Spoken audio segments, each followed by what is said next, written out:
Hello everyone, welcome back to magnet brains. My name is CS Payal Popli and जैसे कि आप मेरे पीछे देख ही सकते हैं, इस पर्टिकुलर वीडियो में हम देखने वाले हैं CUET का एंटरप्रेन्योरशिप डोमेन का मॉक टेस्ट नंबर 5।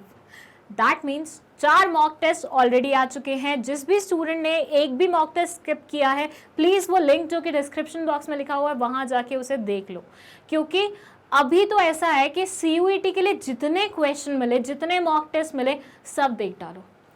उसी से प्रैक्टिस हो सकती है। जितनी अच्छी प्रैक्टिस होगी उतने अच्छे मार्क्स तुम्हें मिलेंगे, उतना ही तुम अच्छा एग्जाम दे पाओगे और उतना ही बढ़िया कॉलेज में तुम जा पाओगे। ठीक है, मुझे बिल्कुल भी बताने की ज़रूरत नहीं है कि CUET कितना इंपॉर्टेंट पेपर होने वाला है तुम लोगों के लिए, सबको पता है वो चीज़। तो अब मैं कुछ जनरल इंस्ट्रक्शंस बता देती हूँ जो कि पिछले 4 मॉक टेस्ट से मैं आपको बता रही हूँ और वो बिल्कुल सेम है।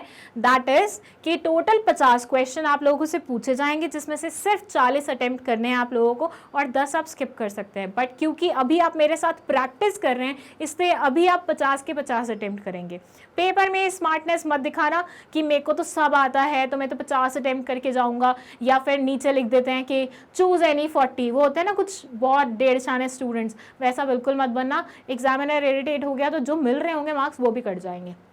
साथ ही साथ हर एक सही क्वेश्चन को अटेम्प्ट करने के तुम्हें मिलेंगे +5 और हर एक गलत क्वेश्चन को अटेम्प्ट करने के तुम्हें मिलेंगे -1। सो नेगेटिव मार्किंग है। तो प्लीज़ कृपया करके ये जो गेम खेल खेल के हम आंखें बंद कर करके टिक वगैरह लगाते हैं ना, जो गेसिंग करते हैं हम, वो मत करना। ठीक है, unless and until you are pretty sure about the question कि हाँ ये तो मुझे आता ही है, तो मैंने पढ़ा ही हुआ है, मत अटेम्प्ट करना। ठीक है, पढ़ा हुआ है जो वो कर लेना, बाकी मत करना। ठीक है, इसके अलावा अगर किसी क्वेश्चन में 2 ऑप्शन करेक्ट होते हैं, ठीक है, तो उन्हीं स्टूडेंट्स को +5 मिलेगा जिन्होंने इन दोनों में से किसी एक को सही मार्क किया होगा। और अगर मान लीजिए चारों ही ऑप्शन गलत होते हैं, क्योंकि कुछ भी हो सकता है यहाँ तो, राइट, तो ऐसे सिनेरियो में हर वो स्टूडेंट जो इस एग्जाम में बैठा होगा उसको 5 नंबर मिल जाएंगे। एंड साथ ही साथ इस पर्टिकुलर एग्जाम में कैलकुलेटर या फिर कोई भी इलेक्ट्रॉनिक गैजेट अलाउड नहीं है। सो कोई भी महंगा सामान अपने साथ कैरी करके मत जाइएगा। ओके, चलिए अब मैं अपनी इंस्ट्रक्शंस बता दूं आप लोगों को। दैट इज़ कि आप लोगों को मेरे साथ अगर ये मॉक टेस्ट प्रैक्टिस करना है तो आपको पेन पेपर लेके बैठना है। यहाँ मैं क्वेश्चन दिखाऊंगी, आंसर आपको अटेम्प्ट करना है, फिर मैं क्वेश्चन की हिंदी बताऊंगी और फिर उसका आंसर रिवील करूंगी। तो you people have to check कि मेरा आंसर सही है कि नहीं है। अगर मान लीजिए आपका आंसर सही है तो बहुत बढ़िया, बट अगर आपका आंसर गलत है तो आपको पता चल जाएगा मैंने यहाँ गलती की, और उस क्वेश्चन को एक बार दोबारा से देख लेना, उस कॉन्सेप्ट को दोबारा से देख लेना। एंड वन मोर थिंग कि प्लीज़ ऐसा बिल्कुल मत करना कि क्वेश्चन देख रहे हो आंसर देख रहे हो, क्वेश्चन देख रहे हो आंसर देख रहे हो और उसके बाद सोच रहे हो कि कोई प्रैक्टिस पेपर मुझे ऑनलाइन मिल जाएगा, मैं वो सॉल्व करके देख लूँगा, अभी तो मैडम की वीडियो ऐसे ही देख लेता हूँ। ये गलती बिल्कुल मत करना। मॉक टेस्ट है तो उसे प्रैक्टिस के तरीके से ही लेना और क्वेश्चन अटैम्प्ट करके ही देखना, वरना मॉक टेस्ट के वीडियो देखने का कोई सेंस नहीं बनेगा, टाइम वेस्ट करोगे तुम अपना। ठीक है, और लास्ट में मुझे ये ज़रूर बताना है कि कितने क्वेश्चन तुम्हारे ठीक थे और कितने क्वेश्चन तुम्हारे गलत थे। ओके, चलो अब ये देखो, यहाँ बोला है क्वेश्चन 1, ये बोलते हैं the basic test of a successful entrepreneur is the dash, identification of business opportunity, identification of the idea, identification of the market, none of the above. The basic test of a successful entrepreneur is dash. Basic test जो successful entrepreneur का होता है वो क्या होता है? Identification of business opportunity, identification of idea, identification of the market, none of the above. बताइए। And the correct answer of this question is identification of business opportunity। बहुत ही simple question था, फर्स्ट चैप्टर से pick किया गया था। Second question है which of the following statement is true with respect to sole proprietorship। अच्छा, मैं एक और चीज़ इस मॉक टेस्ट के बारे में आपको बता दूं कि इनिशियल के 12 से 15 क्वेश्चन बहुत ही सिंपल है, बहुत ज़्यादा ही सिंपल है। तो इन सारे क्वेश्चन में मैं एक्सपेक्ट कर रही हूँ कोई भी स्टूडेंट किसी भी तरह की गलती नहीं करेगा। ठीक है, यहाँ आपको बताना है सोल प्रोप्राइटरशिप के बारे में कौन से वाली स्टेटमेंट ट्रू है, करेक्ट है। ठीक है, तो फर्स्ट है the business is exclusively owned by the single person. Second है the sole trader has an unlimited liability. Third है it is easy to form and close. और फोर्थ है ऑल ऑफ द अबव। बताइए बताइए क्या होगा आपका correct answer. Which of the following statement is true with respect to sole proprietorship? Sole proprietorship के बारे में कौन सी वाली statement true है? 4 ऑप्शन आपके सामने लिखे हुए हैं, फटाफट बताइए क्या होगा correct answer. And the correct answer is all of the above. ये सारे के सारे पॉइंट सोल प्रोप्राइटरशिप के बारे में सही लिखे हुए हैं। हम सबको पता है सोल प्रोप्राइटरशिप क्या होती है by the way. Third question है, Guru is planning to start a business of retailing leather products. He along with his friend is formulating the sales strategy he would use to promote the products. He is analyzing the prices of competitors' products and fixing the prices of his products accordingly. When he started to sell the products, he promoted these by comparing to its competitors' products. According to his friend, Guru is using the direct sales strategy to sell his product. Direct, indirect, both A and B, neither A nor B. बताइए क्या होगा आपका correct answer?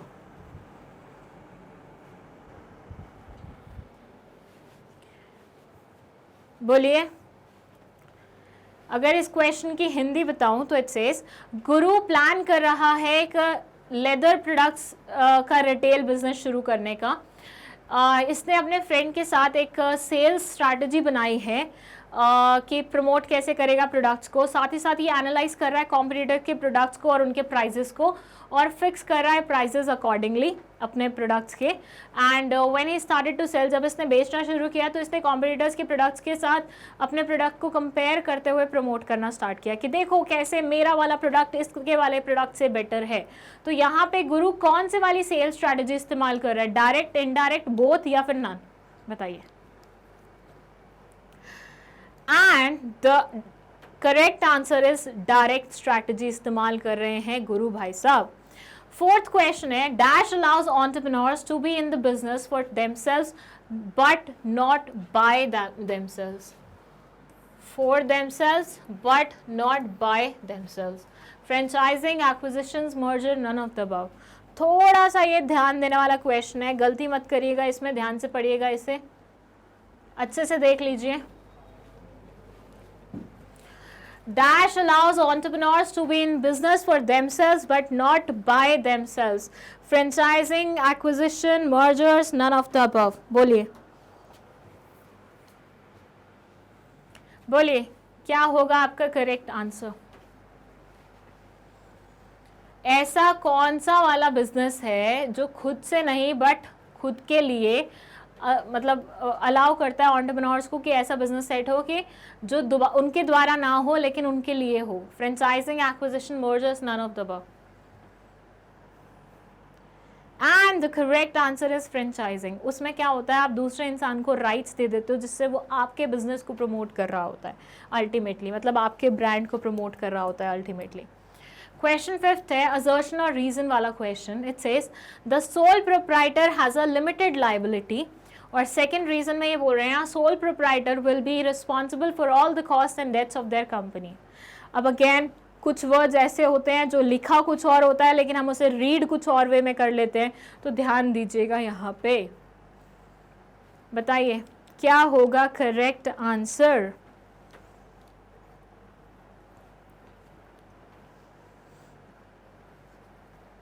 Soul proprietor की limited liability होती है और sole proprietor responsible होता है सारे कॉस्ट और डेट के लिए कंपनी का जो भी इनकर होता है। अब आपको बताना है क्या दोनों स्टेटमेंट्स करेक्ट हैं। अगर करेक्ट है तो क्या एक दूसरे को एक्सप्लेन कर पा रही हैं? And the correct answer is assertion A is false where is reason is true. क्यों? सोल प्रोप्राइटर की लिमिटेड लायबिलिटी होती है? नहीं, उनकी अनलिमिटेड लायबिलिटी होती है, तो स्टेटमेंट ही गलत है भाई। So A will be incorrect whereas B will be correct, so D will be the correct option. Sixth question है the relation of a partnership arises from contract and not from status. I guess ये question पहले भी आ चुका है, मतलब ये किसी और फॉर्मेट में क्वेश्चन आया था जहाँ पे हमने ये चीज़ सीखी थी। रीजन में ये बोलते हैं the business of partnership can be carried on by all the partners और any one of them acting for all. Partnership का जो रिश्ता होता है वो कॉन्ट्रैक्ट के ऊपर स्थित होता है, ना कि स्टेटस के ऊपर। सेकेंड सेंटेंस में बोल रहे हैं कि पार्टनरशिप का जो बिजनेस है वो सारे पार्टनर्स द्वारा किया जा सकता है, जो कि एक के बिहाफ पे मतलब खुद के बिहाफ पे भी काम कर सकते हैं और एट द सेम टाइम दूसरे के बिहाफ पे भी काम कर सकते हैं। बताइए what will be the correct answer?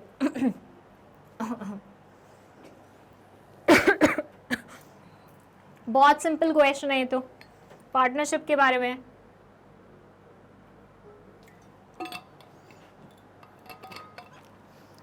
And the correct answer will be both assertion and reason are true, but ये एक दूसरे को एक्सप्लेन नहीं कर पा रहे हैं. ये सेंटेंस भी करेक्ट है, ये सेंटेंस भी करेक्ट है, बट जब एक्सप्लेनेशन की पार्ट आती है तो ये इसका प्रॉपर रीजन नहीं दे पा रहा है. Which is the legal document that binds the franchisor and franchisee together? वो कौन से वाला लीगल डॉक्यूमेंट होता है जो फ्रेंचाइजर और फ्रेंचाइजी को साथ में बाइंड करता है? Franchiser agreement, franchisee agreement, franchisee agreement और या नन ऑफ द अबव? बताइए. आई होप आपको फ्रेंचाइजी वाले बिजनेस में मतलब जो पार्टीज होती हैं उनके नाम पता है. एक को हम बोलते हैं फ्रेंचाइजर, एक को बोलते हैं फ्रेंचाइजी, और ट्रांजैक्शन को हम बोलते हैं फ्रेंचाइजी. हिंट दे दिया मुझे ऐसा लग रहा है. And the correct answer will be C, franchisee agreement. Franchiser वो इंसान होता है जो अपने राइट्स दे रहा है, फ्रेंचाइजी वो इंसान होता है जो राइट्स ले रहा है, वेरएस जो उनके बीच में ट्रांजैक्शन हो रही है उसे फ्रेंचाइजी बोलते हैं, और उसी का एक कॉन्ट्रैक्ट बनता है या अग्रीमेंट बनता है. चलिए, lower the operating cycle working capital quantum is dash, more, less, stable, fixed. बताइए क्या होगा correct answer. Longer the operating cycle, जितना लंबा ऑपरेटिंग साइकिल होगा उतना ही वर्किंग कैपिटल आपको ज्यादा चाहिए होगा, कम चाहिए होगा, स्टेबल चाहिए होगा, फिक्स्ड चाहिए होगा? बताओ. जितना लंबा ऑपरेटिंग साइकिल होगा मतलब उतने टाइम के लिए तुम्हारा पैसा अड़ा हुआ है, तुम्हें मिला नहीं है, तुम्हें कुछ नया काम शुरू करना है, कुछ नई साइकिल शुरू करनी है, तो एक्स्ट्रा कैश तुम्हें इंसर्ट करना पड़ेगा. तो इसके कारण वर्किंग कैपिटल रिक्वायरमेंट क्या होगी? ज़्यादा होगी, क्योंकि यहाँ तुम्हारा कैश अड़ा हुआ है, तुम्हें कुछ और करना है तो तुम्हें नया कैश लाना पड़ेगा. मतलब ये भी वर्किंग कैपिटल, ये भी वर्किंग कैपिटल, एक के बदले तुम्हें दो जगह वर्किंग कैपिटल लानी पड़ रही है, तो वर्किंग कैपिटल रिक्वायरमेंट क्या होगी? ज़्यादा होगी ना भैया. सो आंसर 8 का क्या होगा? ए. 9th क्वेश्चन है, gross working capital is also known as current capital, circulating capital, both A and B, none of the above. बोलिए. ग्रॉस वर्किंग कैपिटल को हम और क्या बुला सकते हैं? क्या हम इसे करंट कैपिटल बुला सकते हैं, क्या हम इसे सर्कुलेटिंग कैपिटल बुला सकते हैं, या दोनों बुला सकते हैं, या इनमें से कुछ भी नहीं बुला सकते हैं? बताइए. बताइए क्या होगा आपका करेक्ट आंसर.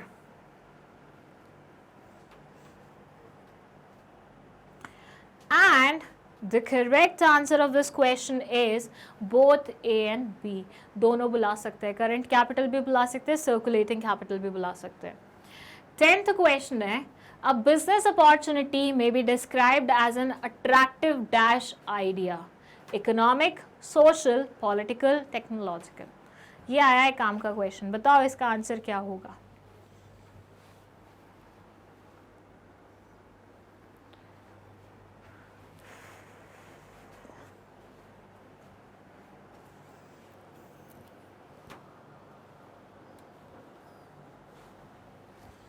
बताइए. एक business opportunity may be described as क्या? Attractive idea. कौन सा attractive idea? Economic, social, political, technological? बताइए.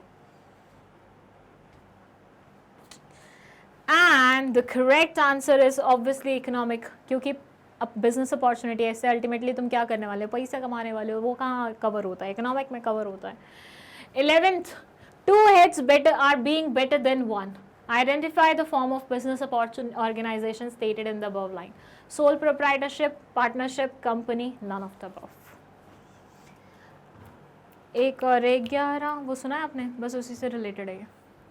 1 से भले 2, ये सेंटेंस किस पर्टिकुलर बिजनेस ऑर्गेनाइजेशन के लिए इस्तेमाल किया जाता है? 1 से भले 2. ऑब्वियसली सोल प्रोप्राइटरशिप तो होगा नहीं, क्योंकि भैया सोल प्रोप्राइटरशिप में तो एक ही इंसान होता है, बट हम तो 1 से भले 2 कर रहे हैं, तो दूसरा क्या होगा? And the correct answer is partnership. B will be the correct answer of question number 11. क्यों? क्योंकि पार्टनरशिप में हम यही तो बोलते हैं, 1 से भले 2, तो क्या खोल लो? पार्टनरशिप खोल लो. ठीक है. चलिए, 3rd है हमारा, सॉरी, नेक्स्ट क्वेश्चन है हमारा, dash is an identifying symbol for a product और बिजनेस, लोगो, मीडिया, ब्रांड नेम, डिस्ट्रीब्यूशन, बताइए। Dash is an identifying symbol for a product और बिजनेस। आप लोगों को लग रहा हो ना कितना सिंपल क्वेश्चन आ रहे हैं, कोई ऐसा इंसान है जिसको लग रहा है नहीं बहुत ज़्यादा डिफिकल्ट क्वेश्चन आ रहे हैं? यहाँ तक तो बहुत ही सिंपल थे, एक आधा बीच में आया होगा जो थोड़ा बहुत आपको लगा होगा, बट बाकी तो सारे बहुत प्लेन क्वेश्चन थे। पार्टनरशिप या सोल प्रोप्राइटरशिप से ही रिलेटेड पूछे जा रहे हैं। डैश एक आइडेंटिफाइंग सिंबल होता है प्रोडक्ट और बिजनेस का, मतलब वो मदद करता है प्रोडक्ट और बिजनेस को आइडेंटिफाई करने में। And the correct answer is logo. हम डिफरेंट ब्रांड्स का लोगो देख के पहचानते हैं कि अरे ये तो उस प्रोडक्ट का वो है, मतलब उस ब्रांड का प्रोडक्ट है। फॉर से मेरे हाथ में घड़ी है, अब इसमें लोगो बना हुआ है तो मुझे वो देख के पता चल जाएगा ये टॉमी हिलफिगर की घड़ी है, राइट। तो लोगो से पहचान होती है और वही चीज़ें पूछना चाह रहे थे आपको। अच्छा, 13th क्वेश्चन है, growth is always an essential part of a business for its existence. A business can only survive in the market and earn more profits if it grows from time to time. Rohan and Seema are planning to expand their business. They have started formulating growth strategies. Rohan has suggested a few ways to Seema which they can adopt. According to Rohan, they may expand the firm using external growth strategies. A few of them include franchising, merger and acquisitions. Keeping Rohan's suggestion in mind, state whether it is true, it is false, partially true, partially false, can't be determined. और मानिए ऐसे question का answer usually can't be determined नहीं होता है, usually I am saying, but ये नहीं है कि हमेशा ही नहीं होगा। चलिए देखिए जल्दी से, थोड़ा सा बड़ा क्वेश्चन है, फिर मैं इसकी हिंदी बता देती हूँ। And it says growth is always an essential part of business for its existence. किसी भी बिजनेस को अगर अपनी एग्जिस्टेंस को मेंटेन रखना है तो ग्रोथ बहुत ज़्यादा ज़रूरी चीज़ है उसके लिए। A business can only survive in market and earn more profits if it grows from time to time. एक बिजनेस तभी मार्केट में सर्वाइव कर सकता है और अच्छा प्रॉफिट गेन कर सकता है अगर वो टाइम टू टाइम ग्रो करता है। तो Rohan and Seema are planning to expand their business. Rohan और सीमा दोनों ही अपना बिजनेस एक्सपैंड करने के बारे में सोच रहे हैं। They have started formulating growth strategies. उन्होंने ग्रोथ स्ट्रैटेजीज प्लान करना शुरू कर दिया है। रोहन ने सजेस्ट किया है few ways to Seema which they can adopt. Rohan ने सजेस्ट किया है सीमा को कुछ ऐसे वेज जो कि वो अडॉप्ट कर सकते हैं। रोहन का कहना यह है कि एक्सटर्नल ग्रोथ स्ट्रैटेजीज के टूवर्ड्स जाते हैं जिससे हम अपने बिजनेस को एक्सपैंड कर पाएंगे, जिसमें फ्रेंचाइजिंग, मर्जर, एक्विजिशन बहुत सारे ऑप्शंस हैं। कीपिंग रोहन सजेशन, मतलब ये जो एक्विजिशन, मर्जर वाला, ग्रोथ स्ट्रैटेजी वाला जो वो दे रहा है, आपको बताना है state whether it is true, it is false, partially true, partially false. Rohan द्वारा बोली गई चीज़ क्या सही है, क्या गलत है, क्या अधूरी सही है, अधूरी गलत है, या फिर आप डिटर्मिन नहीं कर पा रहे। बताइए जल्दी से क्या होगा correct answer. And the correct answer is it is true. Yes, अगर आपको ग्रोथ करनी होती है, फास्ट पेस पे करनी होती है, तो ये सबसे बढ़िया तरीके होते हैं जिनसे आप ग्रो कर सकते हैं। 14th क्वेश्चन है current liabilities represent dash source of funds, short term, long term, medium term, none of the above. Current liabilities represent dash source of funds, short term, long term, medium term, none of the above. Current liabilities कौन से वाले funds, source of funds का को represent करते हैं? Current liabilities, सोचिए current liabilities की duration क्या होती है? विद इन 1 ईयर, राइट, 1 साल से छोटी छोटी। तो कौन से वाले फंड्स वो कर पाएंगी, रेज कर पाएंगी? Short term, long term, medium term, none of the above. And the correct answer is short term, क्योंकि लॉन्ग टर्म और मीडियम टर्म फंड्स के लिए हम करंट लाइबिलिटीज़ पे डिपेंडेंट नहीं होंगे, हम फिर वो फिक्स्ड वाले पे जाएंगे डेड वेट लेने के लिए। 15th क्वेश्चन है the business of partnership can be carried on by all the partners और any one of them acting for all. Identify the characteristic of one of the forms of business organisation stated in the above line.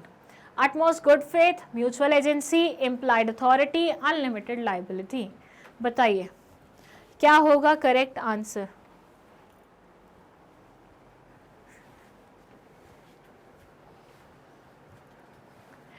The business of partnership can be carried on by all the partners or any one of them acting for all। Business जो होता है partnership का वो सबके द्वारा carried होता है, लेकिन उनमें से ऐसा भी होता है कि कभी कभी एक पार्टनर दूसरे के बिहाफ पे काम कर सकता है। अब ये कौन से वाले कैरेक्टरिस्टिक्स को दर्शाता है, मतलब ये जो लाइन हमने पहले बोली है ये कौन से कैरेक्टरिस्टिक को दर्शाता है पार्टनरशिप के बारे में? Utmost good faith, mutual agency, implied authority, unlimited liability. बताइए। And the correct answer is mutual agency, मतलब एक दूसरे के बिहाफ पे जाके काम कर जा सकता है। एक पार्टनर अपने आप में प्रिंसिपल भी होता है, दूसरों का एजेंट भी होता है। चलिए 16th क्वेश्चन है, which of the following is a type of franchising? Selling franchisee business opportunity, consumer franchisee opportunity, business format franchisee opportunity, none of the above. Which of the following is a type of franchising? Selling franchisee business opportunity, consumer franchisee opportunity, consumer format franchisee opportunity, या फिर none of the above? And the correct answer of this question is business format franchisee opportunity. Again कुछ concepts ऐसी हैं जो आप जब videos देखेंगे ना concept वाली, तभी आपको समझ में आ पाएंगे। अच्छा, रीऑर्डर का फॉर्मूला पूछ रहे हैं, मतलब आपको रीऑर्डर कौन से फॉर्म, मतलब कौन से उस पर कर देना चाहिए। एज ए लाइक आपके पास रॉ मटेरियल्स रखे हुए हैं, वो आहिस्ता आहिस्ता प्रोडक्शन में इस्तेमाल हो रहे हैं, तो रॉ मटेरियल्स को रीऑर्डर प्लेसमेंट कब देना है, वो उसके लिए जो फॉर्मूला हम यूज करते हैं वो आपको बताना है यहाँ पे। Average daily usage rate into lead time and days, average daily usage rate plus lead time and days, average daily usage rate minus lead time and days, none of the above. बहुत ही ज्यादा simple यहाँ पे options दिए हुए हैं। I am pretty sure आपसे ये बन जाएगा। चलिए बताइए रीऑर्डर फॉर्मूला क्या रहेगा? And the correct answer of this question is average daily usage rate into lead time in days। भाई ये देखो यार, मल्टीप्लाई वाला ये प्लस और माइनस वाले थे। कोई फॉर्मूला कभी ऐसा देखा है इस नेचर का कि जिसमें दो इंपॉर्टेंट चीजों को हम प्लस माइनस कर रहे हो?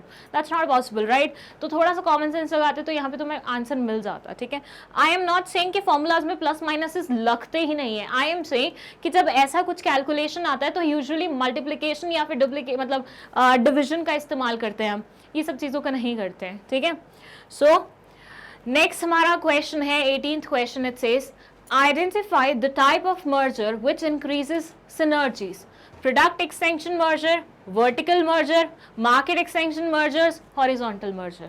बताइए। Identify the type of merger which increases synergies। आपको आइडेंटिफाई करना है उस तरह का मर्जर जो सिनर्जीज को इंक्रीज करता है। 4 ऑप्शन आपके सामने लिखे हुए हैं, फटाफट बता दीजिए क्या होगा correct answer.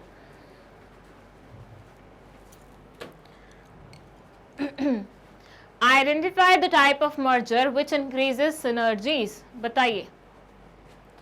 And the correct answer is vertical merger। देखिए अगर आपसे ये क्वेश्चन नहीं बना था तो इट्स ओके, क्योंकि अभी कॉन्सेप्ट की वीडियोस पेंडिंग है, right?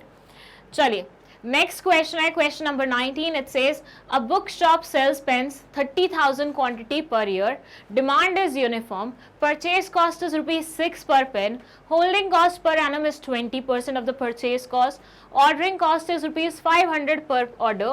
What should be the EOQ for the shopkeeper? 10,000 pens, 7,000 pens, 15,000 pens या 5,000 pens? बताइए। अगेन यहाँ पे फॉर्मूला लगेगा, बताइए क्या होगा करेक्ट आंसर। सो यहाँ जो फॉर्मूला लगेगा वो होगा initially 2 into D into P. I guess ये फॉर्मूला का एक क्वेश्चन छोटू सा हमने पहले भी किया था, वो बहुत ही सिंपल सा था, बट आई रियलाइज बहुत सारे स्टूडेंट्स को ऐसा क्वेश्चन समझने में प्रॉब्लम गई, तो उसके वजह से अभी यहाँ पे मैं ये पूरा नहीं कैलकुलेट करके दिखा रही हूँ। सेम क्वेश्चन मैं उठाऊंगी जब मैं कॉन्सेप्ट समझा रही हूँ, कॉन्सेप्ट समझाने के बाद हम इसे डिटेल में देखेंगे। ठीक है, आई डोंट वॉन्ट कि मतलब जस्ट बिकॉज मॉक में वो क्वेश्चन आया तो तुम थोड़ा सा उसकी वजह से कॉन्सेप्ट को लेके पहले से ये थोड़े घबरा जाओ। काफी सारे स्टूडेंट्स ने बोला था मैम वो वाला क्वेश्चन कैसे होगा, वो बताइए, दोबारा से बताइए, करिए। तो हम कॉन्सेप्ट में एक बार पहले कॉन्सेप्ट समझ लेंगे और उसके बाद हम इस पे आएंगे। ठीक है, बट मैं यहाँ पे आपको आंसर जरूर रिवील करके बता देती हूँ सो दैट जिन स्टूडेंट्स को पता है ये कॉन्सेप्ट ऑलरेडी जो पढ़ चुके हैं उनको पता हो 5,000 पेन्स यहाँ पे आंसर आने वाला है। ओके, चलिए 20th क्वेश्चन है A business opportunity has dash elements 2, 3, 5, 4। एक बिजनेस अपॉर्चुनिटी के कितने एलिमेंट्स होते हैं? 2, 3, 5 या 4? बताइए। आई गेस फर्स्ट चैप्टर से उठाया गया ये क्वेश्चन है, बिजनेस अपॉर्चुनिटी के एलिमेंट्स के बारे में बताना है आपको, and the correct answer will be 5। ठीक है, चलिए नेक्स्ट क्वेश्चन है, क्वेश्चन नंबर 21। ये बोलता है when the partnership agreement is in written form it is called a partnership deed, written deed, registered deed, agreement deed. Again ये question बहुत ही सिंपल है, 11th क्लास में आपने सेकंड चैप्टर पढ़ा था, nature forms and forms of business organisation, different forms of business organisation, वहां पे आपने पार्टनरशिप के बारे में पढ़ा था, और ये पर्टिकुलर क्वेश्चन भी, मतलब ये पर्टिकुलर चीज भी आपको वहां पे लिखी हुई दिखी थी। सो आपको बताना है कि एक रिटन फॉर्मेट में जब पार्टनरशिप की वो लिखी जाती है अग्रीमेंट, तो उसे क्या बोलते हैं, क्या हम उसे पार्टनरशिप डीड बोलते हैं, या रिटन डीड बोलते हैं, या रजिस्टर्ड डीड बोलते हैं, या फिर अग्रीमेंट डीड बोलते हैं, बताइए। And the correct answer will be partnership deed. ठीक है, यस ऑफ कोर्स हम पार्टनरशिप डीड बुलाते हैं उसे, और हम ये बनाते हैं सो दैट कोई भी प्रॉब्लम ना हो आगे चल के पार्टनरशिप में, सारी चीजें अगर लिखित में होंगी तो। 22nd क्वेश्चन है, Ronald of McDonald is brand name, brand mark, trademark, none of the above. बताइए, Ronald of McDonald is brand name, brand mark, trademark, none of the above.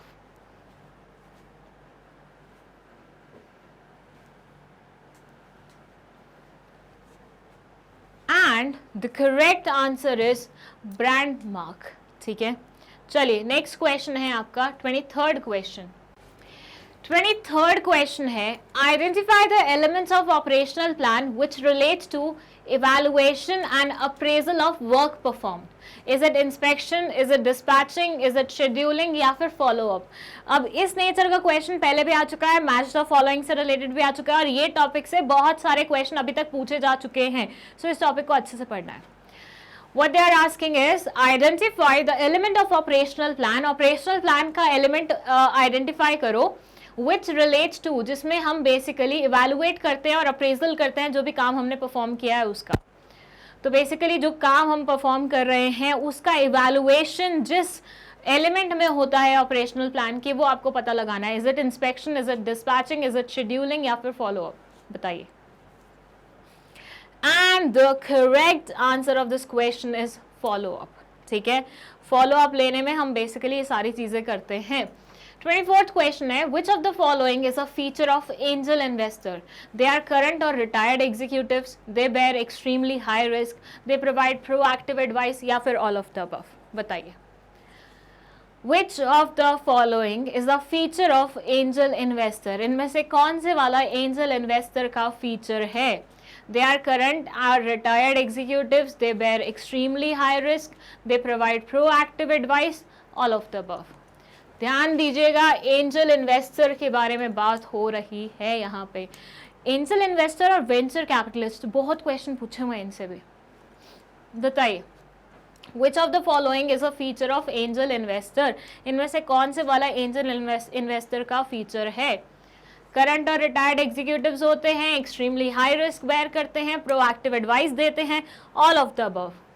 And the correct answer is all of the above. ये सारी की सारी चीजें होती हैं। Yes indeed they are like retired और current executives, और इंडिविजुअली वो करते हैं, बहुत ज़्यादा रिस्क लेते हैं।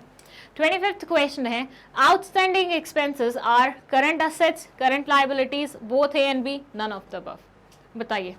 Outstanding expenses are current assets, current liabilities, both A and B, none of the above? बताइए क्या होगा करेक्ट आंसर? ये तो अकाउंट्स में पढ़ा ही होगा, इसको तो अलग से कुछ वो करवाने की जरूरत नहीं है। And the correct answer is current liabilities. Outstanding expenses, obviously वो असेट्स कहाँ से बनेंगे भैया? चलिए 26th क्वेश्चन है, venture capital is an equity based investment in a growth oriented dash business, small to medium, small to large, medium to large, none of the above? Venture capital is an equity-based investment in a growth-oriented dash business. Small to medium, small to large, medium to large, none of the above. बताइए। एक venture capital basically equity based investment है, कौन से? Growth oriented, कौन से business में? Small to medium, small to large, medium to large, none of the above? and the correct answer is small to medium. चलिए next है 27th question. It says which of the following statement is true with respect to joint stock company? A single person cannot constitute a company. A company is created by law. A company has an independent status. All of the above. इस मतलब company से related एक question पहले भी आया था, somewhat इसी की तरह था, एग्जैक्टली सेम नहीं था, ये थोड़ा डिफरेंट क्वेश्चन है, बट अगेन बहुत सिंपल क्वेश्चन है. आपसे पूछा गया है कि जॉइंट स्टॉक कंपनी के बारे में नीचे दी गई कौन से वाली स्टेटमेंट ट्रू है, मतलब करेक्ट है. Single person can not constitute a company is created by law, a company has an independent status, all of the above. बताइए.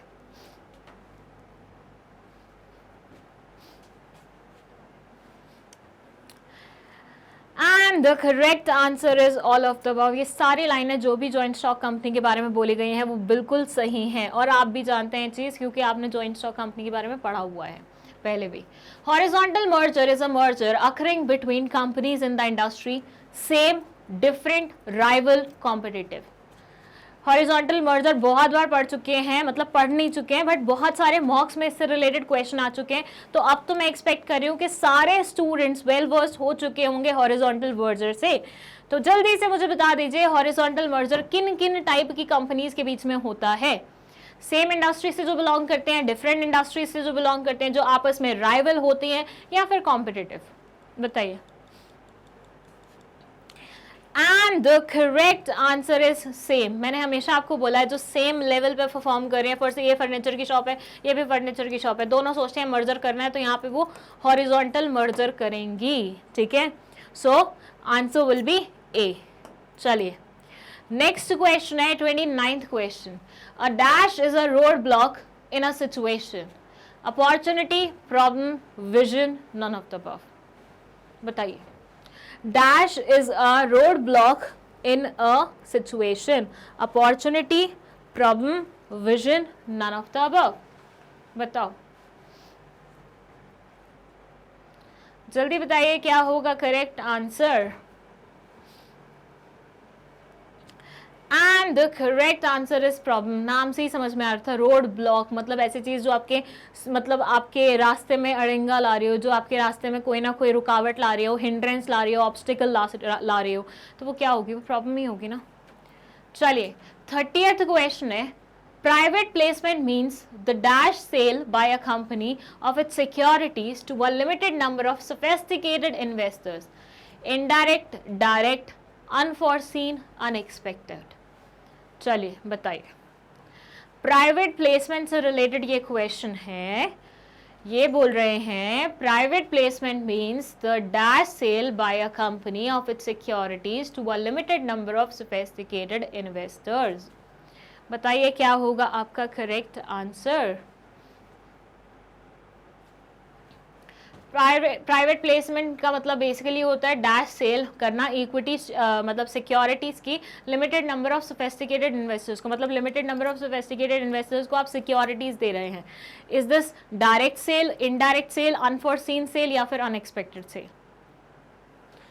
And the correct answer will be direct sale. Directly देना कुछ sophisticated investors को private placement कहलाया जाता है. क्या देना, securities देना. 31st क्वेश्चन है. Dash is a key factor to maintain competitiveness over competitors. Idea generation, market research, knowledge of customer, none of the above. बताइए. Dash is a key factor to maintain competitiveness over competitors. Idea generation, market research, knowledge of customer, none of the above. बोलिए.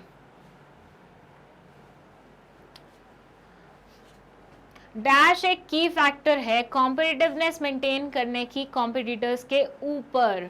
Idea generation या market research या knowledge of customer या फिर none of the above. And the correct answer is market research. Market research से obviously आप अपने competitors को पीछे छोड़ सकते हैं क्योंकि आप फर्स्ट मूवर एडवांटेज ले सकते हैं रिसर्च अच्छे से कर. चलिए नेक्स्ट क्वेश्चन है हमारा क्वेश्चन नंबर 32. ये बोलता है dash are intended to be the identity of an enterprise. Logo, tagline, brand name, none of the above. कौन सी चीज़ को देख के हम बेसिकली किसी भी प्रोडक्ट की आइडेंटिटी, किसी भी एंटरप्राइज की आइडेंटिटी का पता लगाते हैं? प्रोडक्ट के ऊपर कौन सी ऐसी चीज़ देख के हम किसी भी एंटरप्राइज की आइडेंटिटी के बारे में पता लगाते हैं? Is it logo, is it tagline, is it brand name, या फिर नन ऑफ द अबव? बताइए। And the correct answer of this question is logo. Logo देख के हम उसकी एंटरप्राइज की आइडेंटिटी का पता लगाते हैं। 33rd क्वेश्चन है, the financial plan will need years of projected financial data to satisfy any outside investor. 2, 3, 5, 10 years of, okay, how many years basically they are asking? The financial plan will need years of projected financial data to satisfy any outside investor. किसी भी outside investor को अगर satisfy करना है तो financial plan को कितने years का प्रोजेक्टेड फाइनेंशियल डेटा रखना पड़ेगा? 2 ईयर्स का, 3 ईयर्स का, 10 ईयर्स का, या फिर 5 ईयर्स का? फैक्चुअल क्वेश्चन है, जो लोग बुक पढ़ के आए हुए हैं उनसे बन जाएगा, जिन्होंने नहीं पढ़ा है अभी तक शायद वो इस क्वेश्चन को सॉल्व नहीं कर पाए। And the correct answer is 3 years का, ठीक है, क्योंकि फैक्चुअल क्वेश्चन है तो याद रख सकते हो।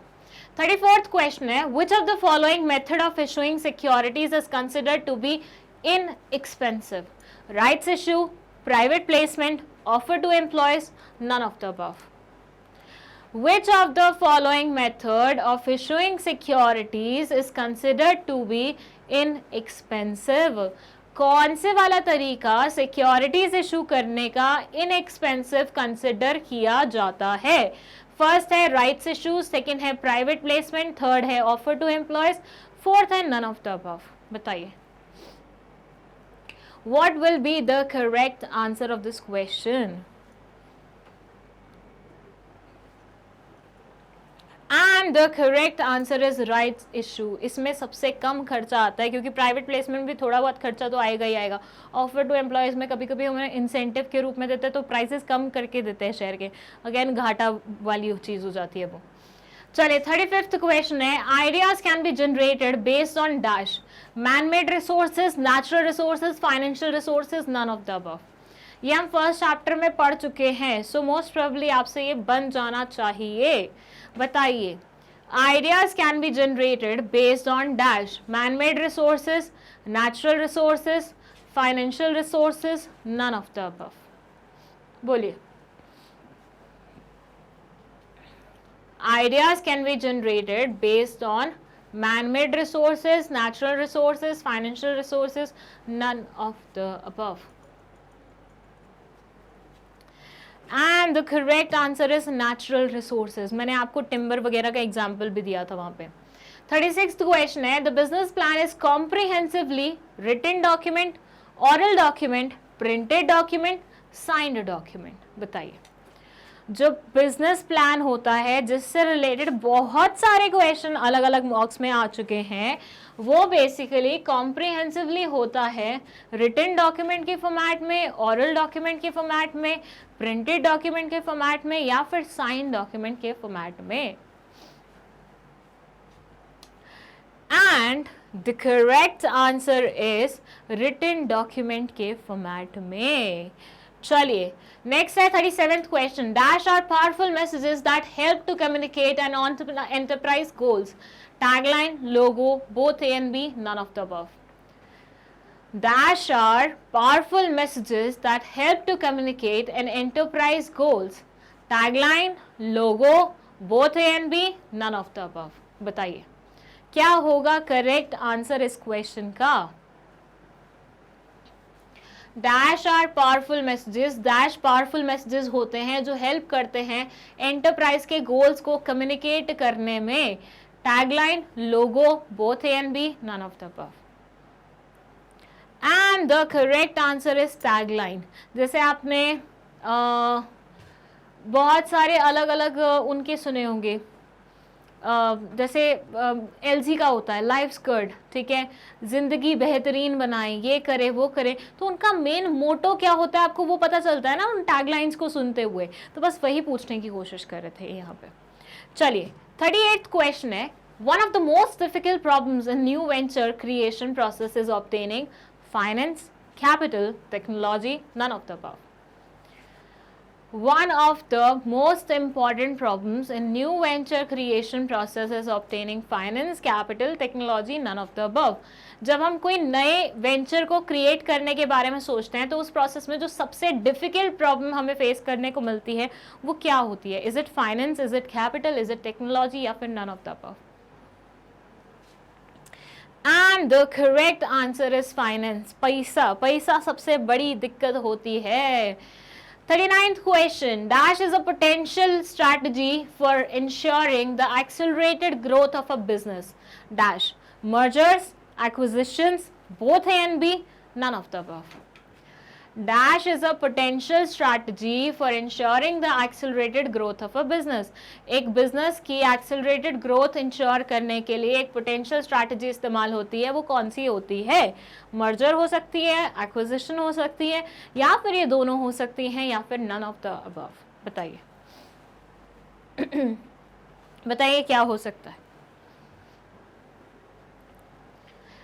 And the correct answer of this question is both A and B. Merger और acquisition दोनों ही potential strategies हो सकते हैं जिनसे हम accelerated growth करा सकते हैं अपने business की. SKU stands for stock keeping unit, sale keeping unit, spare keeping unit, supply keeping unit. बताइए. SKU stands for, ये शायद आपसे नहीं बने क्योंकि factual question है. अब्रिविएशन का फुल फॉर्म आपको बताना है. जो बच्चे बुक्स पढ़ के आ चुके हैं वो बता देंगे आराम से, जिन्होंने अभी तक नहीं पढ़ा है उनके लिए थोड़ी सी तकलीफ होगी. बट साथ ही साथ मैं आपको बता दूं कि क्योंकि अब डेट्स रिलीज हो चुकी हैं एग्जामिनेशन की CUET की, सो इट्स बेटर कि आप लोग थोड़ा सा बैकअप करें कि अपने जो भी बुक पढ़ना है एटलीस्ट अपने एंड पे तो कंप्लीट कर ले. ठीक है, बाकी हम आपको गारंटेड वीडियोस प्रोवाइड करेंगे, बट अपने एंड पे भी अपनी प्रेपरेशन को बिल्कुल इंटैक्ट रखो. ठीक है. SKU stands for what? Stock keeping unit, sale keeping unit, spare keeping unit या फिर supply keeping unit? बताइए. And the correct answer is stock keeping unit. थोड़ा सा नाम से ही समझ में आ रहा था, कॉमन सेंस भी लगाते ना ये क्वेश्चन बन जाता. 41st question है, dash is important to entrepreneurs because it is the first stage in the process of innovation. Environmental scanning, creativity, idea generation, all of the above. Dash is important to entrepreneurs. Dash cheese important होती है entrepreneurs के लिए because innovation की process में ये first stage है, तभी ये सबसे ज़्यादा important consider की जाती है. अब ये first stage क्या है? Environment scanning, creativity, idea generation, all of the above. बताइए.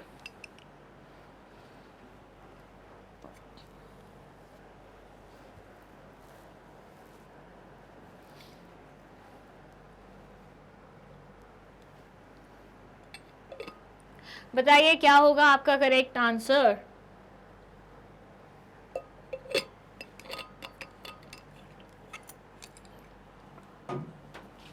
And the correct answer is creativity. ये सबसे ज्यादा इंपॉर्टेंट कंसिडर की जाती है.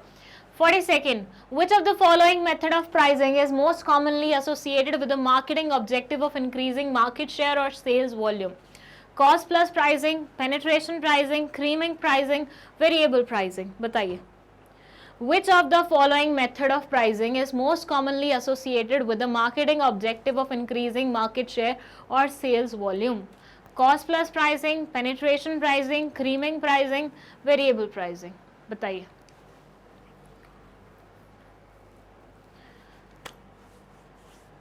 And the correct answer is penetration pricing.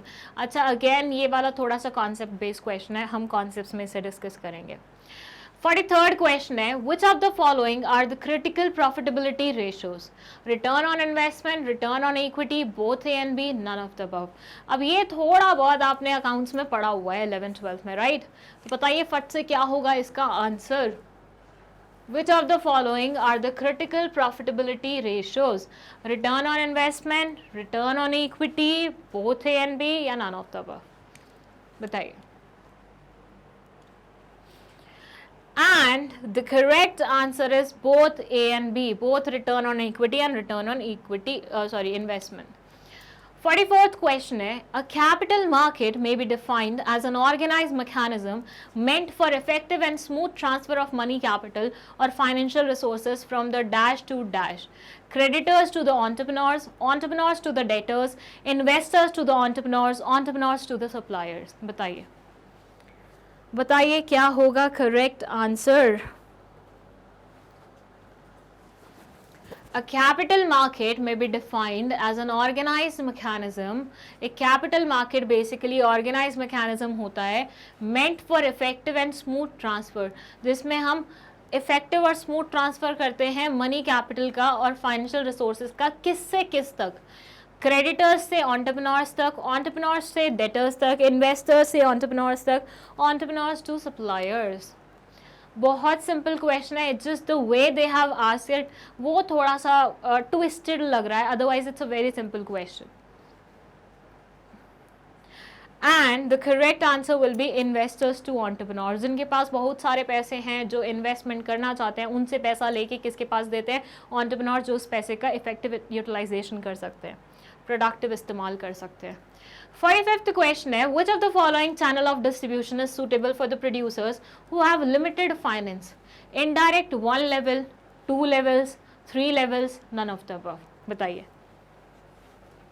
Which of the following channel of distribution is suitable for producers who have limited finance? Indirect 1 level, 2 level, 3 levels, none of the above. बताइए. Which of the following channel of distribution is suitable for producers जिनके पास limited finance होता है? कौन सा channel of distribution best रहेगा उन producers के लिए जिनके पास limited finance होता है? Indirect 1 level, 2 level, 3 level या फिर none of the above? And the correct answer is 2 level perfect बैठेगा उन लोगों के लिए, उन producers के लिए जिनके पास finance कम होता है. 46th question है, which of the following plan organizes for the movement of material, performance of machines and operations of labor etc. Production, operational, financial, marketing. बताइए. Which of the following plan organizes for the movement of material, performance of machines and operations of labor etc. Production, operational, financial, marketing.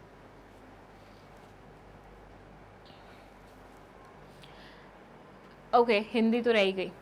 Which of the following plan, इनमें से कौन से वाला plan organise करता है materials की movement, machines की performance और लेबर का operation?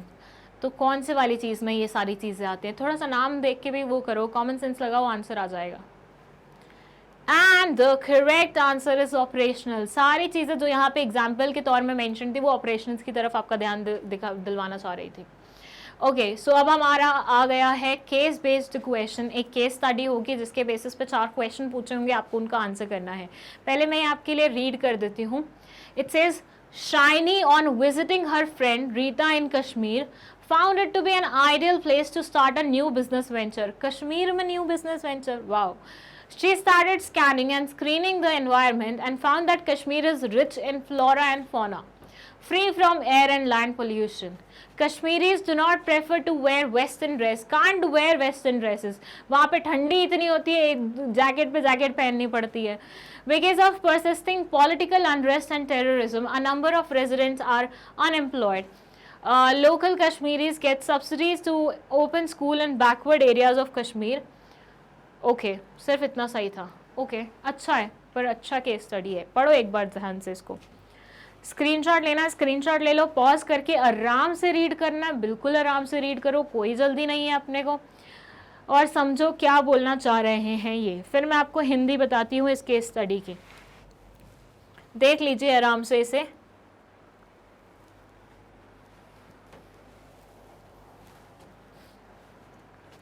Okay, so they are saying, Shiny अपनी फ्रेंड रीता से मिलने के लिए कश्मीर गई थी. अपने भी बहुत सारे मैग्नेट फ्रेंड्स के भी बहुत सारे बच्चे हैं कश्मीर में जो अक्सर मुझे कश्मीर की फ़ोटोज़ भेजते रहते हैं और बोलते हैं मैम यहाँ पे भी आओ, मैम यहाँ पे भी आओ. स्पेशली मैंने जब मनाली की वीडियोस अपलोड की थी तो दे वर लाइक मैम कश्मीर भी आओ, थोड़ा सा ही आगे है, आ जाओ आ जाओ आ जाओ. बट येस, मैग्नेट फ्रेंड्स एक बार पक्का आएगा पूरी टीम के साथ कश्मीर घूमने के लिए. सो शाइनी विजिटिंग, मतलब अपनी फ्रेंड को विजिट करने गई रीता को कश्मीर में, और उसने देखा कि कश्मीर तो बहुत अच्छी जगह है यार, नया बिजनेस वेंचर खोलने के लिए बहुत ही प्यारी जगह है। उसने थोड़ा सा स्कैन करना शुरू किया, एनवायरनमेंट को स्क्रीनिंग शुरू करी, और उसने ये पाया कि ये तो rich in flora and fauna है, मतलब यहाँ पे जानवर as well as those plants और ये सब चीज़ें बहुत ज़्यादा ही हैं, मतलब नेचुरल ब्यूटी देखने को मिलती है। Free from air and land pollution, air और लैंड पोल्यूशन बहुत कम है। कश्मीरीज वेस्टर्न ड्रेसेस पहनना पसंद नहीं करते हैं, और पॉलिटिकल अनरेस्ट और टेररिज्म के चलते हुए यहाँ के बहुत सारे रेजिडेंट्स अनएम्प्लॉयड हैं।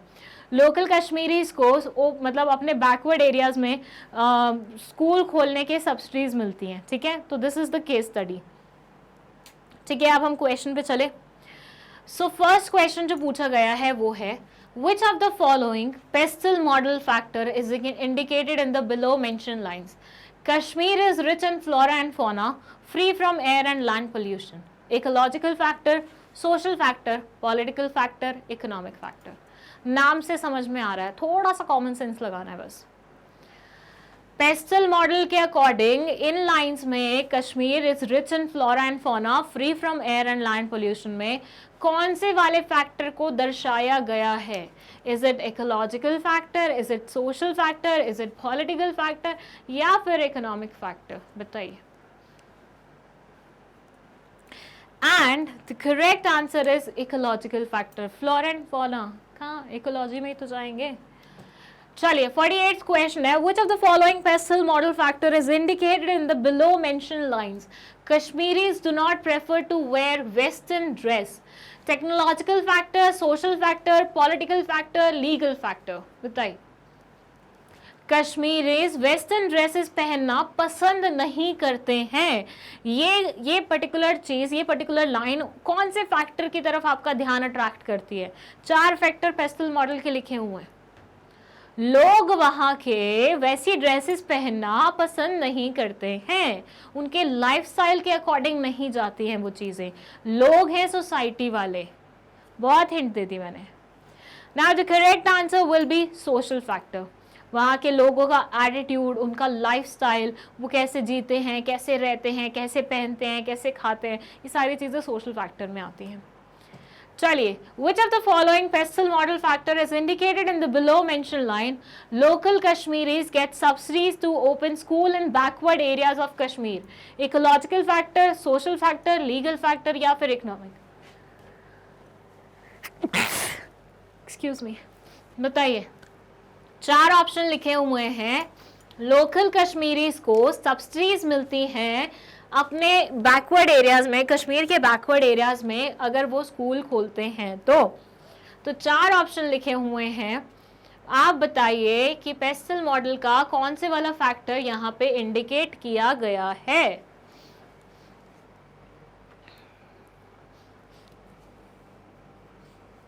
बताइए। And the correct answer is economic factor. बस एक वर्ड पे फोकस करना था, दैट्स इट, आंसर आ जाता। और मैंने बताया इकोनॉमिक्स में जो जो चीज़ें आप पढ़ के आए हैं वो अगर आपको क्वेश्चन में दिख जाए तो आंसर इकोनॉमिक ही है। चलिए लास्ट क्वेश्चन है, information for environment scanning can be collected from which of the following sources? Records of companies, government publications, publications by various financial institutions, all of the above. ये exact question individually पूछा जा चुका है, यहाँ पे वो case study के साथ रिलेट कर दिया गया है, ठीक है। सो दे आर आस्किंग कि एनवायरमेंट स्कैनिंग के लिए इंफॉर्मेशन कहाँ से कलेक्ट कर सकते हैं? रिकॉर्ड्स ऑफ कंपनी से, गवर्नमेंट पब्लिकेशन से, publications by various financial institutions, या all of the above? And the correct answer is all of the above. यहाँ सारी जगहों से हम इंफॉर्मेशन कलेक्ट कर सकते हैं एनवायरमेंट स्कैनिंग के लिए, ठीक है। और ये था हमारा लास्ट क्वेश्चन, और यहाँ पे हमारा 5th मॉक टेस्ट भी कंप्लीट होता है। आई होप आपको ये मॉक टेस्ट सॉल्व करने में कोई प्रॉब्लम नहीं गई होगी। हाँ, कुछ क्वेश्चंस थे, मैं मानती हूँ, जो कॉन्सेप्ट बेस्ड थे, तो वो तभी आएंगे जब आप वो कॉन्सेप्ट देख लेंगे, जो कि बहुत जल्दी आप देख लेंगे, ठीक है। एंड विद दैट, अगर आपको कोई वीडियो नहीं मिल रहा है तो उसके लिए आप गूगल पे जा सकते हैं, magnetbrains.com टाइप कर सकते हैं, आपको एक वेब पेज खुला हुआ दिखेगा, और यहाँ पे आपको एक्सप्लोर टॉप कोर्सेज में CUET पे क्लिक करना है, जिसके कारण आपको CUET के सारे टीचर्स यहाँ पे देखने लगेंगे। एंड यहाँ पे आप बिजनेस स्टडीज़ की वीडियोस मेरी या फिर एंटरप्रेन्योरशिप की देख सकते हैं। बस आपको क्लिक करना है जिस पे डोमेन का आपको देखना है, एंड आपको सीक्वेंस में सारी वीडियोस दिख जाएंगे, and then you can see the video, और मैग्नेट ब्रेन्स को आप धन्यवाद बोल सकते हैं। इसी के साथ इस वीडियो को हम यहीं पे एंड करते हैं। All the very best for your preparation. जम के पढ़िए, अच्छे से पढ़िए, अपनी बुक को पहले एक बार खुद से निपटा लीजिए जल्दी से जल्दी, क्योंकि पेपर में ज़्यादा टाइम नहीं बचा है, ठीक है। All the very best, thank you so much for watching this video.